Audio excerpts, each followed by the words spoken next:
How we think, feel, and behave have critical impacts within the individual context of marriage. Thoroughly exploring how our emotions then correspond to our actions may help us learn our spouses better. Take note, the following episode will cover emotional reactions and behaviors that may be triggering to some.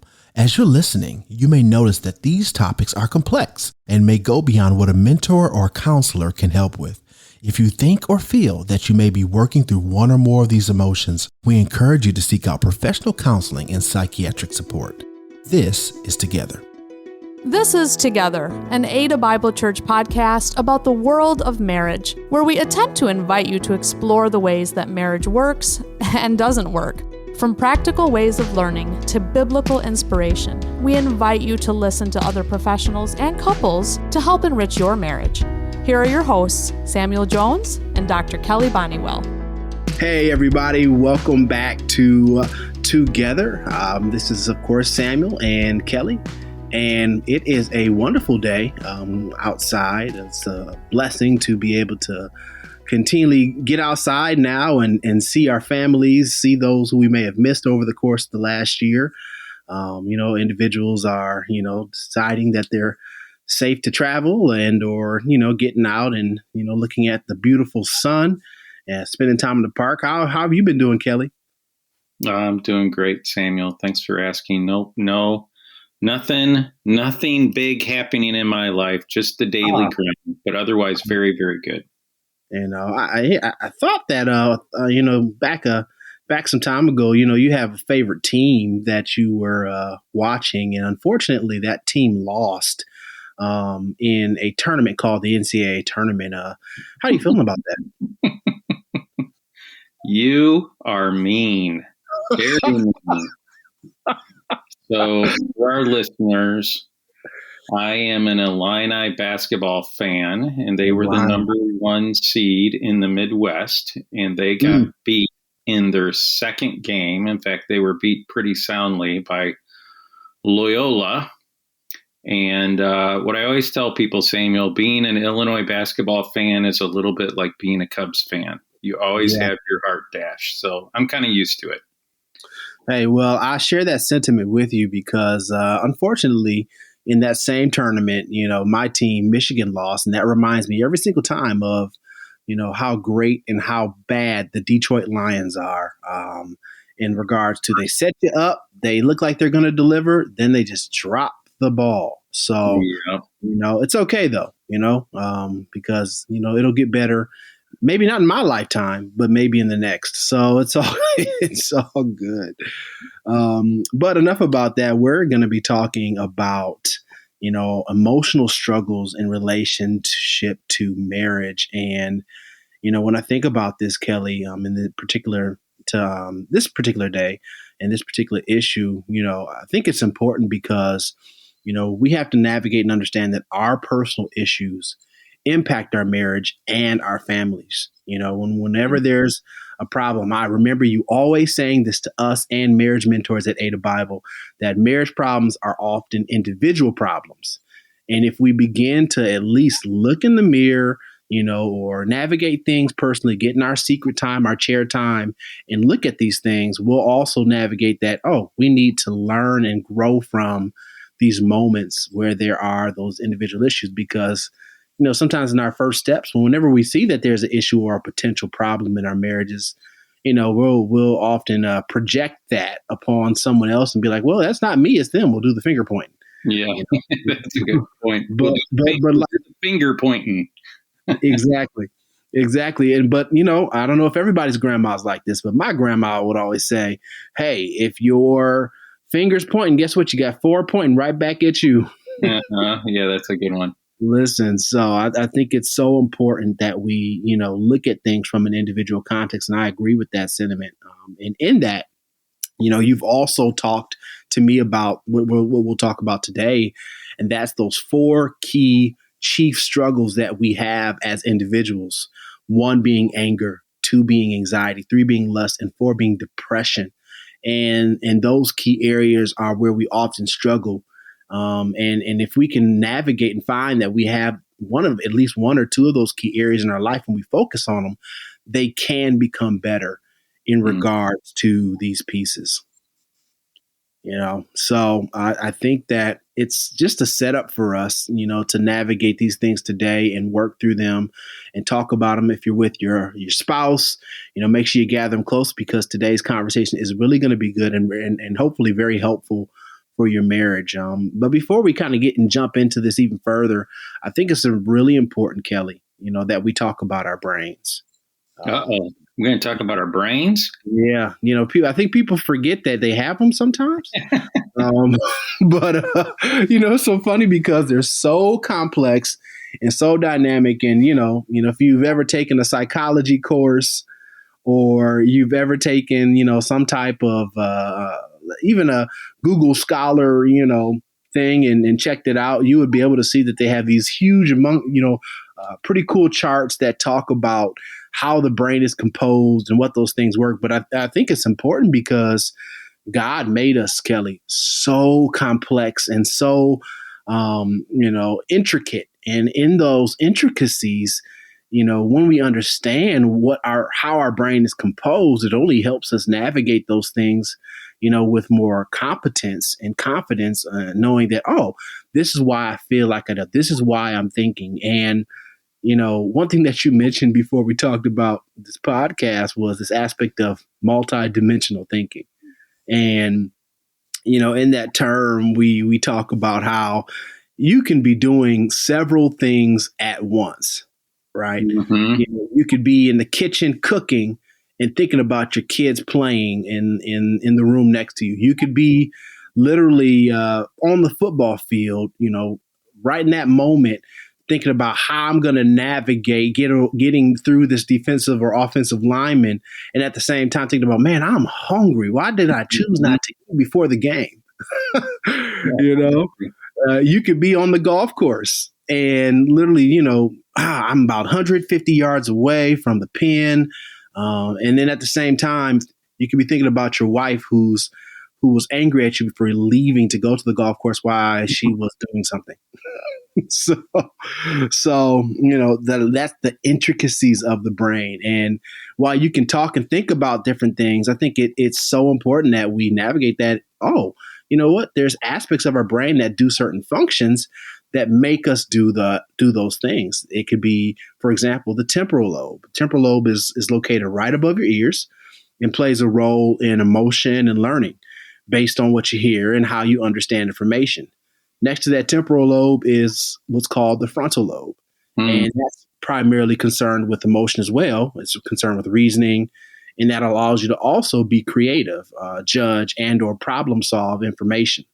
Samuel, I got an interesting that Julie kind of has told me, especially consistently when our boys were teenagers. Yeah. The frontal lobe is not fully developed, I think, until you're 23. Wow. So that's why teenagers don't always make the best decisions. That's what. So you're telling me that's why I went to the party when I was like 15 and shouldn't have, and then my mom got and did some very not nice things to me. Got it. That's why. Because I wasn't fully developed. Why do we think they were fully developed at 17 then? Exactly. and then so temporal lobe, that's the frontal lobe. There's also what's called the cerebral cortex. That controls thinking, language, and perception, which we'll talk a little bit about that thinking piece today, right? And then there's the amygdala. And the amygdala controls emotions, which we'll also talk about today. And that helps you determine if you're happy or sad. And then lastly, all of that, there's other pieces of the brain, but I think another important piece is the hippocampus, because that helps store and form memories. And I think that just the caveat here, Kelly, is that, with all of these dynamics of the brain, we have to also, be true to ourselves as counselors and sharing that, not everyone's chemicals are in a balanced state in their brain. And when you have chemicals that are unbalanced, you have things that are going on, you're going to have biological factors that can impact all of those things and make you feel like, oh, you know what? I'm thinking these types of thoughts, or I'm feeling up and down. My mood is this way one day and another day it's another way. And whenever those things are happening in your brain, it's very important to make sure that you get the support that you need, whether that's medicine or going to talk to a psychologist or psychiatrist for support. And sometimes those things play a true role in how you're navigating and being and showing your behavior, in a sense, in marriage. So I think that those are important pieces just to understand, just to start the conversation. That's great, Samuel. Yeah.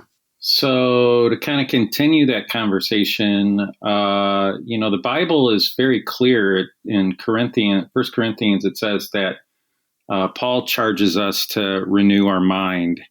And one of the things that healthy people do is they are consistently asking themselves, hey, what am I thinking about?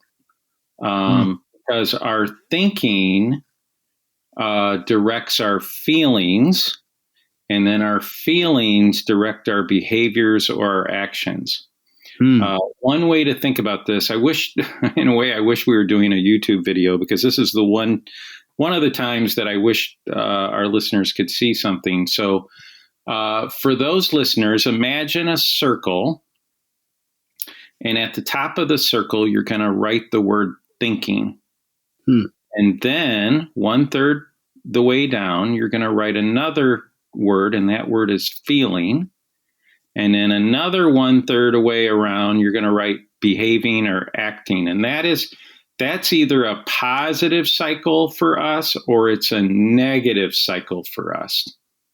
And so our thinking, again, drives our feelings, and then our feelings drive our behaviors. And again, that can be negative or positive. And with the 4 aspects that we're going to talk about today that Samuel mentioned, we're going to be talking about these dynamics of anger, lust, depression, and anxiety. And one way to think about this, sometimes our thinking, because you talked about multidimensional thinking, sometimes our thinking is very kind of practical. Like, I got to go to the grocery store. I've got to get an oil change. I've got to talk to my spouse about a possible vacation we're going to take. Right. Very practical things. There's no emotion connected to that thinking. But throughout the day, often we are thinking that has one of those 4 dynamics of anger, lust, depression, or anxiety attached to our thinking. And sometimes, again, that's positive, but sadly, it's often negative.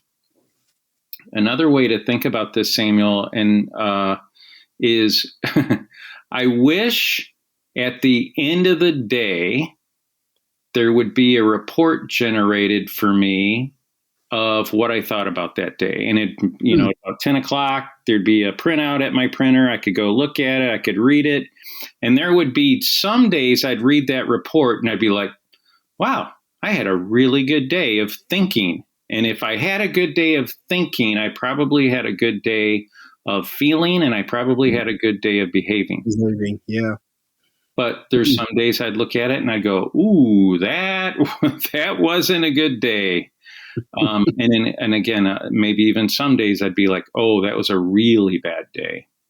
And so one of the things I often ask clients to do, especially one way to think about this, Samuel, often people are coming forward for counseling because of one of these 4 dynamics of anger, lust, depression, or anxiety.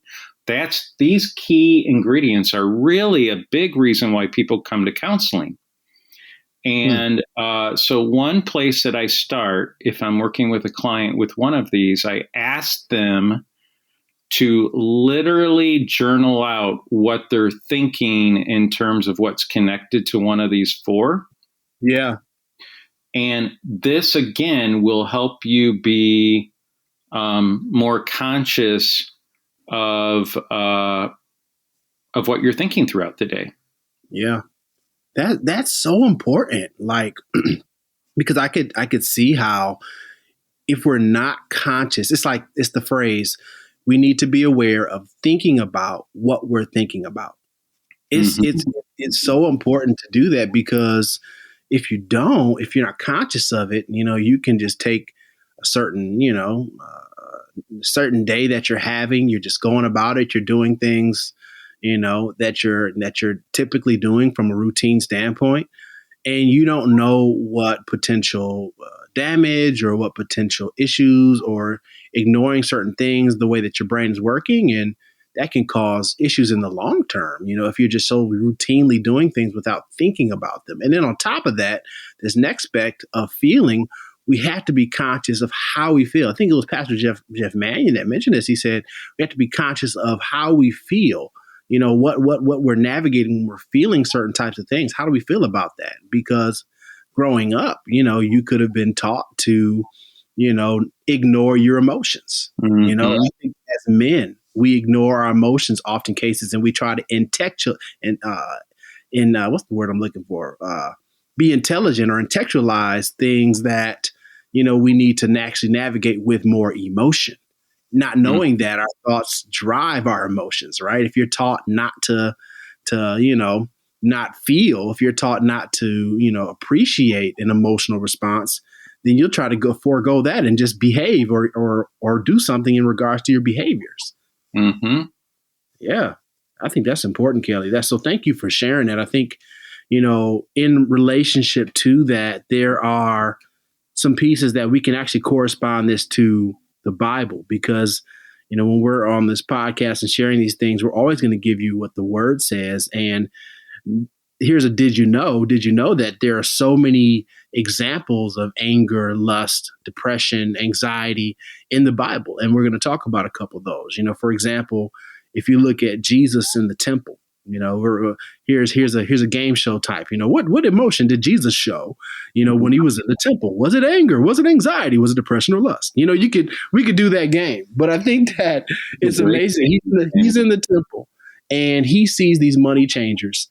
And he knows that this is the house of God. This is the place where he is literally trying to make sure that this is a place of worship, of integrity, of authenticity, where people are bringing themselves to the Lord. And seeing money changers making this house a den of thieves, as he calls it, here's a positive righteous anger-related reaction. That's a form of anger. He was righteously angry that they were doing something against the call of God for the place of worship. Now, an example of negative anger, which was really illustrated as frustration, was Moses. Here's Moses, striking the rock for water, because in that moment, he's so tired. He's, then led the people from Egypt. He's taking care of them. He's supporting them. He's trying to follow God. And here they are. I'm thirsty, Moses. Where's the food at, Moses? You didn't brought us from a land that had plenty of milk and honey, and now we're out here in the desert, tired. And here is Numbers 20. He's frustrated because of all things, so he strikes the rock twice, actually. And here comes water gushing out of his frustration. That's an example of anger. We can look at anxiety too, right? Here's Elijah, in a place of anxiety, and just he's in fear. Trying to navigate a relationship with, what's going on with Jezebel, because Jezebel is just after him. She's sending dogs. She's sending her guards. This is in 1 Kings 19. And he's anxious, and also he ends up walking in a level of depression, where God has to provide some support for him and send angels to him at a particular moment, and so out of worry, he does things that, can cause himself to not want to actually do anything, which also then led to an aspect of depression for him. Whereas Jonah, and I say this is positive anxiety, because again, we said at the beginning, as Kelly mentioned, you can have positive and negative sides of emotion. Jonah, we all know, is completely disobedient. He's like, I am not going to Nineveh. I will not go help that people turn to God. I'm jumping on the ship. I'm getting out of here. He's hauling out of here. And in this moment, Jonah, through his own anxiety, ends up in a whale, because the people cast him off the ship through throwing lots and finding out that Jonah is the guy that has caused all this shipwreck, for their ship in the direction they're going. And in that moment, his own worry, his own anxiety actually led him to prayer and a desire to obey God. So that is positive anxiety in the opposite direction, where now out of his worry, out of his desire to go about doing things a different way, he submits to God and says, Lord, I can't do this without you. You want me to do it. I'm going to obey you. And there's so many countless examples. There's David crying over Saul chasing him. That's a story of depression. There's, Solomon, who's navigating, an emotion that he has to be in, have a relationship with I think it was the Queen of Sheba. He talks about the Song of Solomon. And then obviously there's the example of Amnon, who was a son of David, King David, but also King David had a daughter whose name was Tamar, the sister of Absalom, and how his desire of lust led to, assault. And that's in 2 Samuel 13. So there's so many examples for us to see of God and just men and women in the Bible and how they navigated these emotional reactions. That's so awesome, Samuel, how you clearly put that out, because you are right. I mean, and I like that, hey, let's play a game. Let's, is it anxiety, lust, depression, or anxiety? And in the Bible, as you're reading through the stories. So let's now do an overview of these four, and then we're going to look at each one kind of in a specific and deeper way to help people navigate and to try to figure out, where do I struggle? How do I struggle? So on some level with these four, as I mentioned, these are like very key reasons why people raise their hands and say, yeah, I think I need to get counseling. I'm really struggling with depression of late. Yeah. Or I've really been struggling with anxiety of late. And so the first thing that I always tell people is, this is normal and natural of the human experience to struggle in some of these. But the other part of this too that is helpful is usually with most people, there's two that are very dominant and two that you really don't struggle with. And it's really important, again, to figure out what are the two that I struggle with. And again, another important thing that I want people to understand when I'm working with them is these four are all positive and negative. So I want to walk you through that. So depression can be positive if you've had a tragedy happen in your life. For example, a couple years ago, my mom passed away suddenly, and I don't really struggle with depression, but for about 3 months, I really struggled with depression. And that was healthy. I needed to grieve the loss of my mom. If you had come to me and said, hey, Kelly, how you doing with the loss of your mom? And I'd be like, oh, I'm fine. You should be concerned about me. With anxiety, if I'm walking through an area that I'm not familiar with and it's midnight, I would hope that you would be a little anxious, because what that anxiety does, it helps you to be on guard. And then lust. A lot of people might be, well, how can lust be a positive thing? Well, lust, basically what lust means, which we'll talk about it a little bit more deeper in a little bit here.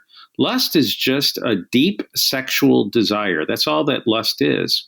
And now it's all dependent on where are you putting that desire. Is it with your spouse? Then that's positive. And again, you brought up a great point, Samuel. The Song of Songs is a very erotic book, especially if you know what all the words really mean. And so that, again, the Bible is so cool in giving us a picture of even how lust, sexual desire for someone can be positive. And then finally, anger. Anger can be positive. We're gonna look at anger pretty deeply today, because on some level, everybody struggles with anger. But anger can be positive. And again, you gave that great example of Jesus in the temple.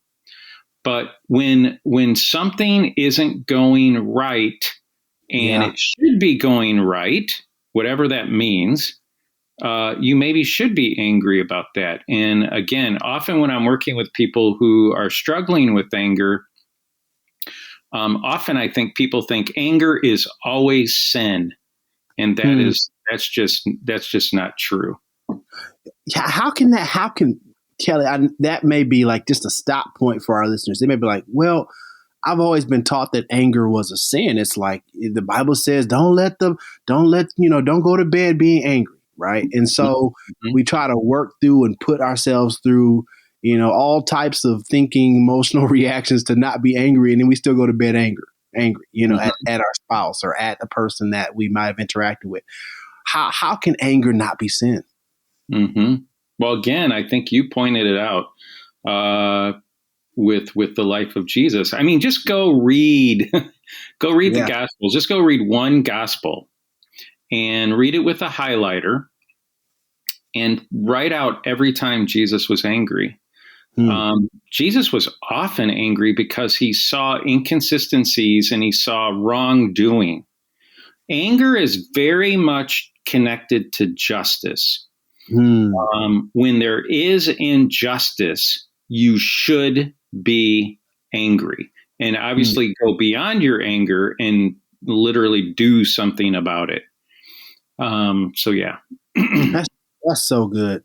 Every time I listen to you talk, number one, I appreciate it. But then, I hear and I learn something different and new because I think these things that we're talking about with these chief struggles, we know that they do follow our life for a long span of time. Sometimes we, as you mentioned, we always will be working on one of them. It seems like it's something that I guess you said Satan wants us to kind of struggle with, that he really wants to destroy us in.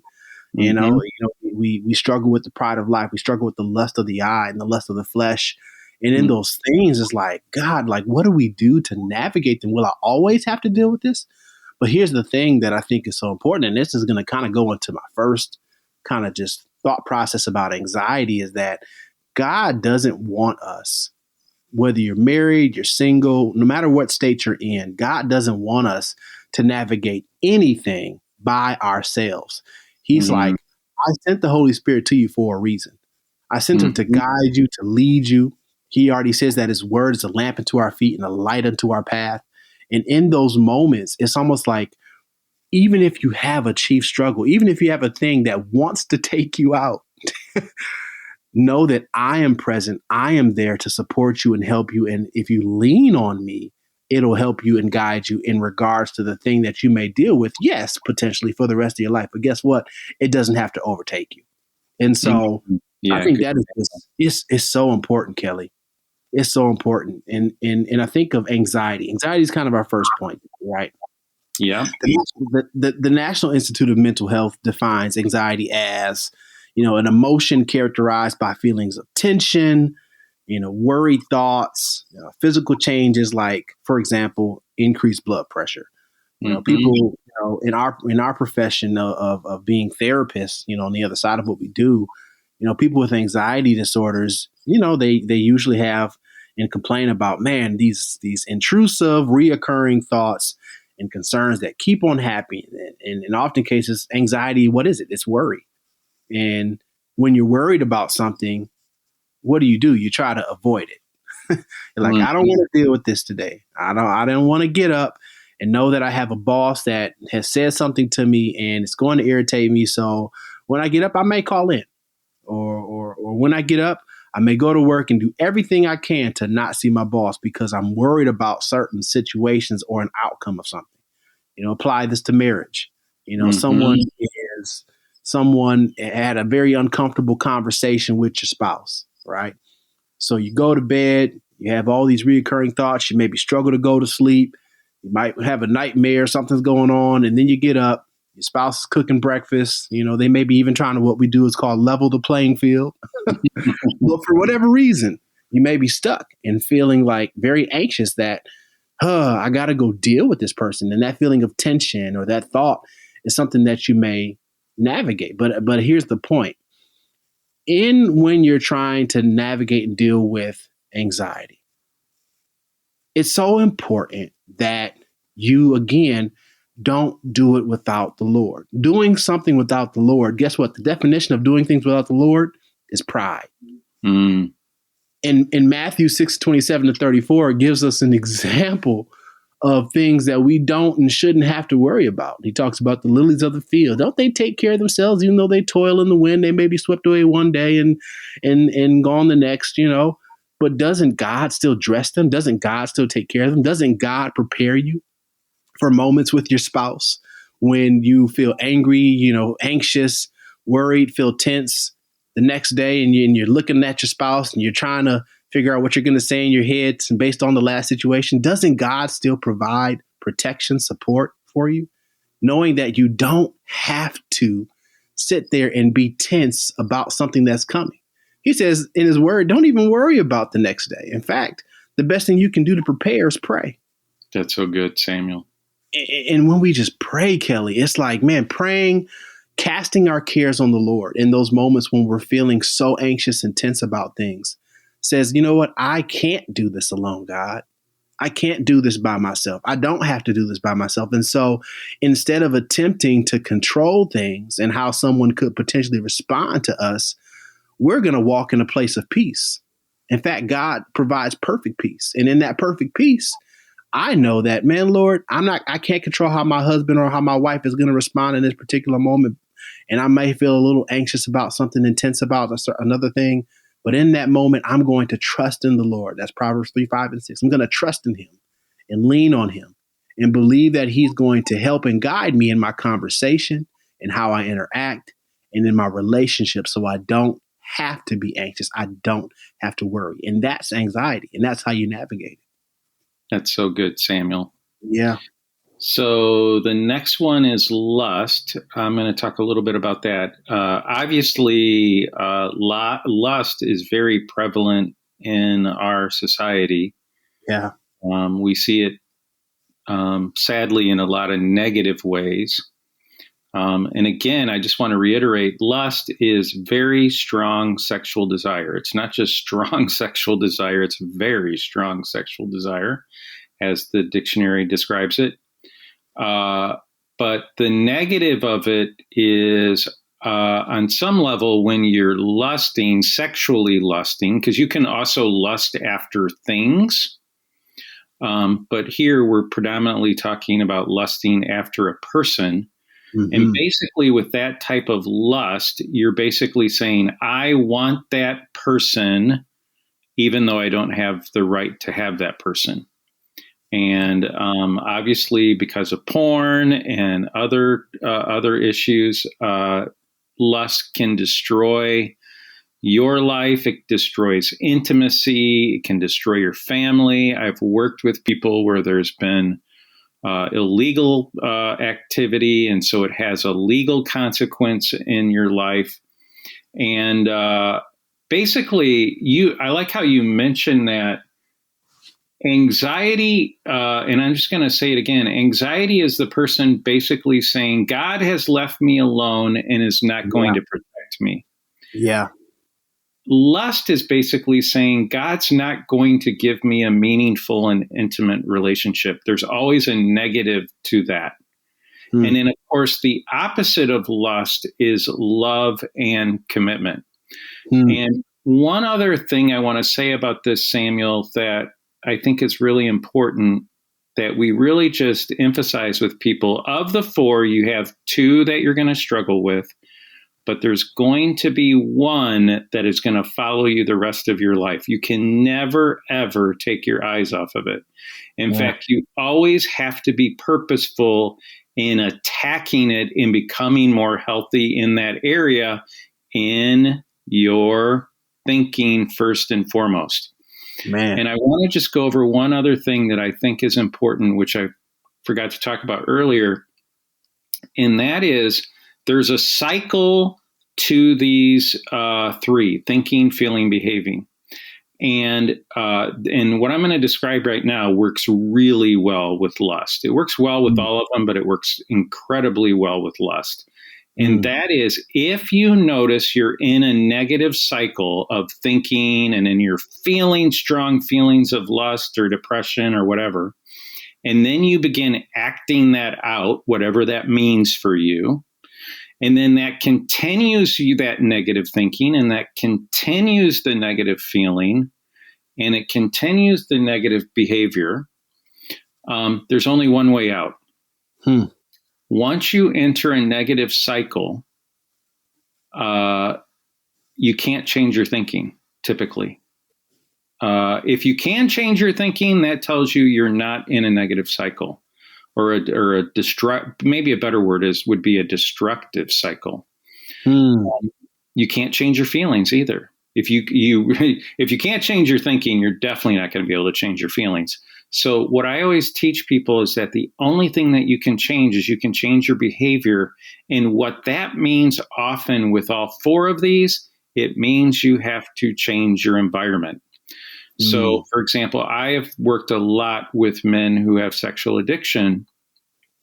And when they are in that, when they recognize they're in a destructive cycle, what I always tell them, dude, when you're in that cycle, you've got to change your environment. Yeah. So, for example, a guy will recognize that he's in that cycle. He's at home and he's like, I think I'm going to go online and do some Google searches. Bad idea, right?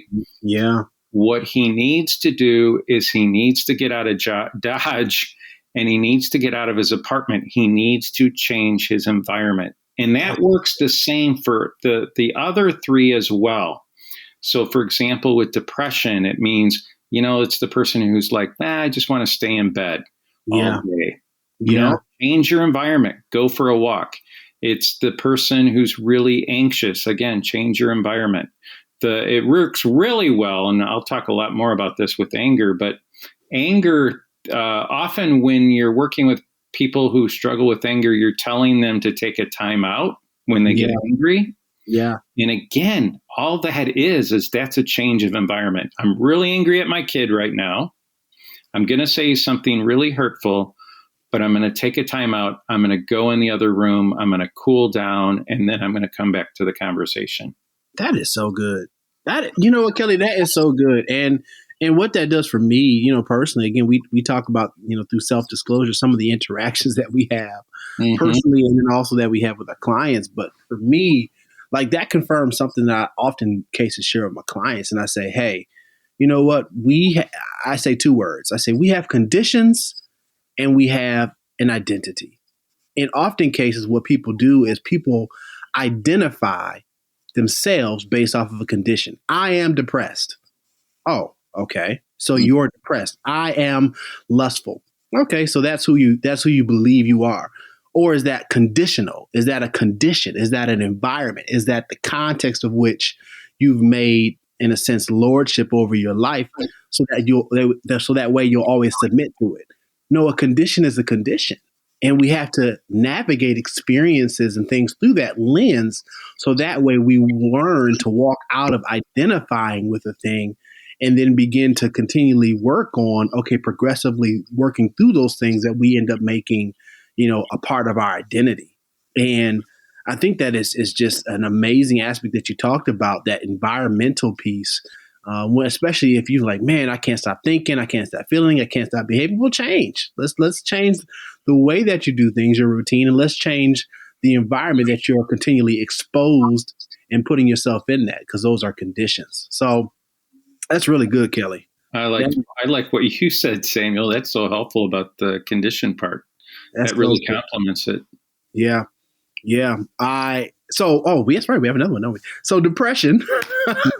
So depression is the next category that we'll deal with. And in depression, that's again, according to the National Institute of Mental Health, that is defined as a constant feeling or emotion of sadness, and or a loss of interest, which typically stops your normal activities. So, you may be used to being more social or going out and having fun with your spouse in some way, shape, or form. Some event occurs, right? Something happens. Maybe someone passes away. Maybe, you just feel just kind of yucky and out and not feel like going out anymore for, week, 2 week, 3 weeks at a time. And then all of a sudden it turns into a month or so.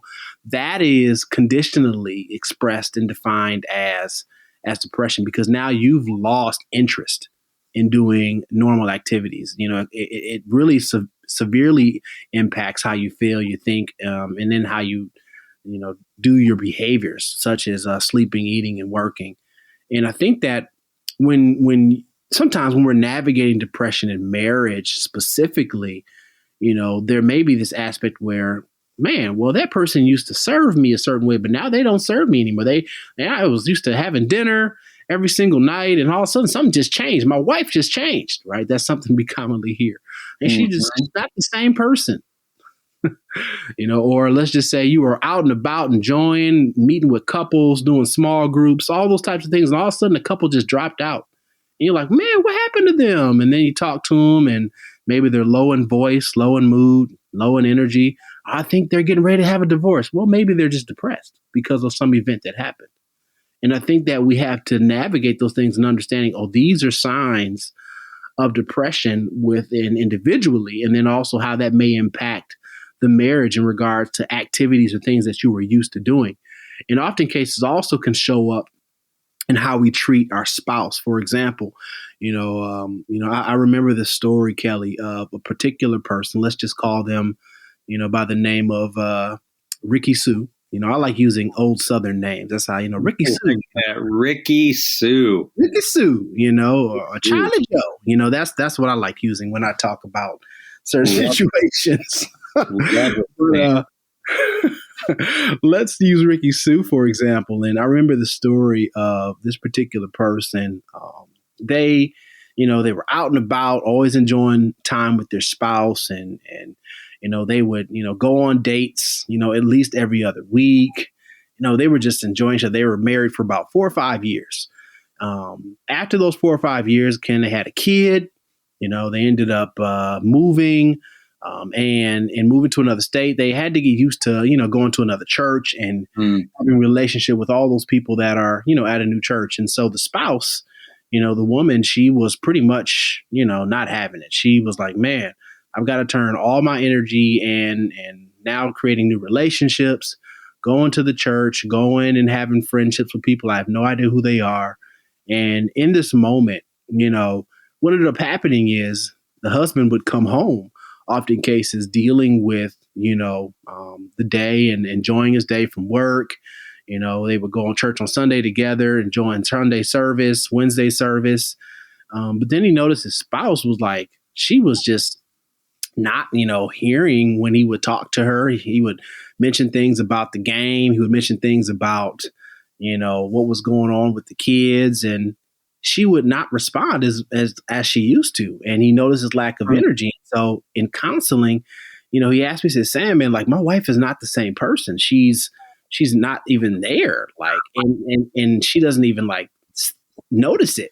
And she was getting really defensive. She was like, you know what? My husband, Charlie Joe, he like doesn't care about how I feel and about this whole move and about being in a new environment, and the kids are suffering too. He thinks the kids are excelling. The kids are suffering too. And so they had this moment where they didn't understand that, the wife was dealing and navigating depression from all the loss that she had endured in her life.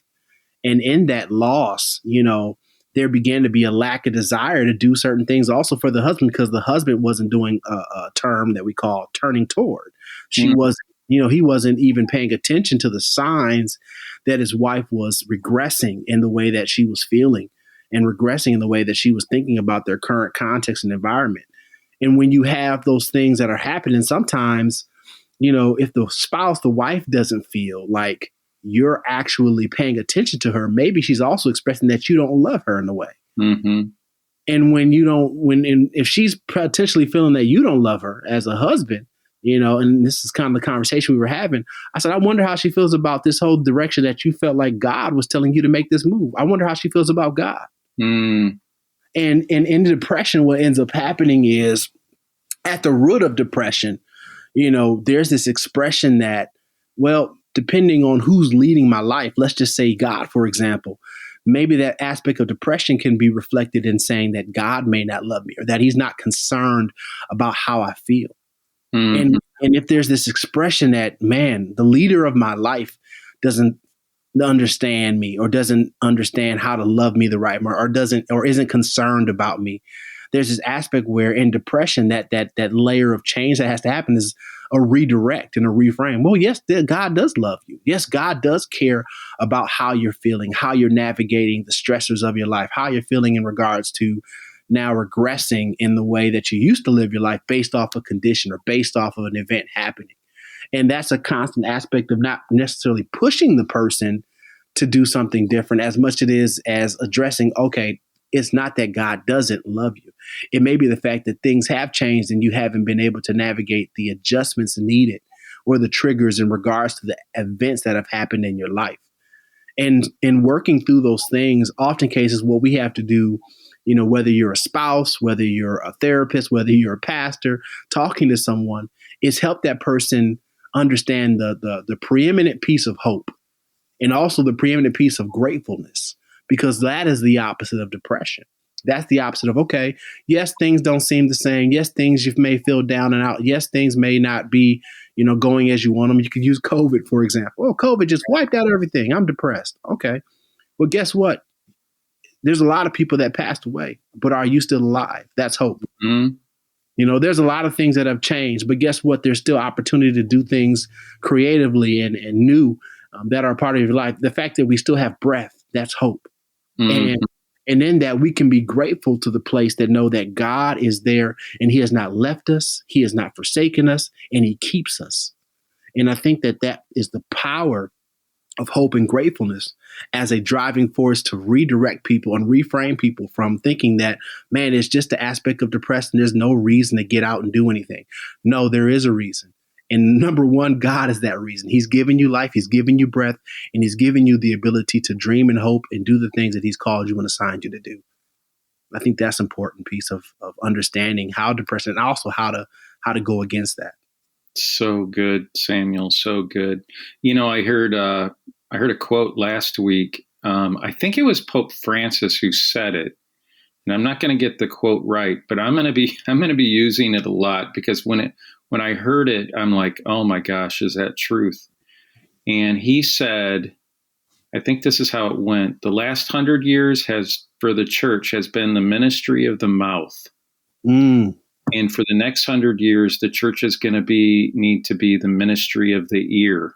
Mm. And I think with all the tie-in to all of this is to help somebody with all four of these different struggles. You need to have a really good ear, and you really need to be a good listener. And that story that you shared really illustrated that. So the last one is anger. Anger is a strong feeling of displeasure and usually of antagonism. So one of the starting places that I start with people is that everybody gets angry. Everybody. But some people, it's a key struggle. And this one is really important because it really helps people navigate their feelings and their challenges within relationships, their most intimate relationships, in particular with their spouse, boyfriend, girlfriend, or their kids, or their mom or dad, or whoever. So, number one, everybody gets angry, and again, remember, anger can be a positive emotion and it can be negative. There's two words in the Bible, and I love going over this with clients because it really opens up a new world for them to think about their anger. And the two words are orge and storge. They're Greek words for anger. And it's really easy to remember because orge is okay. Orge is good anger. Sure. Storge, you can hear in the word what storge is. It's a person who is storing their anger. So now let's walk through orge, because that's the good anger and that's what you want to do with it. Number one, you always want to be mindful of your feelings and emotions. So if you're angry at somebody, call it out within yourself. Yeah. Call a spade a spade. If you're angry at your spouse, say, you know what, I'm really angry at my spouse right now for whatever. And with orge, healthy anger, you only have two options with it. You either need to forgive it or you need to express it. So again, healthy aspects of anger is, number one, I recognize I'm angry. Number two, I've got three choices. I can express it, I can forgive it, or I can store it. And remember, storing is really bad, because when you store anger, it will either hurt you or it will hurt others. One manifestation of stored anger, for example, is rage. If you lost it one time and you exploded at a person and you're screaming at them, that, my friend, is rage, and that is storge, usually. But with that, to maybe kind of walk people through that. So you get angry at your spouse, and you recognize that you're angry at them, and you decide, you know what, I think I'm going to forgive it. My spouse has had a really rough week, and he or she has been on edge, and they snapped at me this morning. Yeah. And I'm going to forgive it. And forgiving it is forgetting it. Forgiving and forgetting are very tied together, especially in terms of a Christian ethic. Like Jesus does not remember my sins. He forgets them. He forgave them and he forgets them. And we need to put that in practice in our own lives. Now, the way you figure out if you express it, one way is if it's a consistent pattern of behavior that really frustrates you. That tells you that you need to sit down with your spouse and have a significant conversation. And you might want to go back and listen to our podcast about conflict resolution, because in there we, for example, talk about active listening and some other tools that you can use to have a crucial, difficult conversation with your spouse that you actually might be a little bit scared to have. And that is normal and natural. So yeah, I think when it comes to anger, at the end of the day, it's us saying, God is not going to bring about justice for me. And with that, the opposite of anger would be joy or gratefulness. So again, I think it's really important for people to monitor, okay, I'm upset. What do I need to do? Do I need to forgive it? And if you do forgive it, sometimes I encourage people to audibly forgive it. And maybe that can even turn into a prayer for you. Hey, Lord, I'm really upset at my husband right now, or my wife. They've had a bad day or a bad week. And you know what?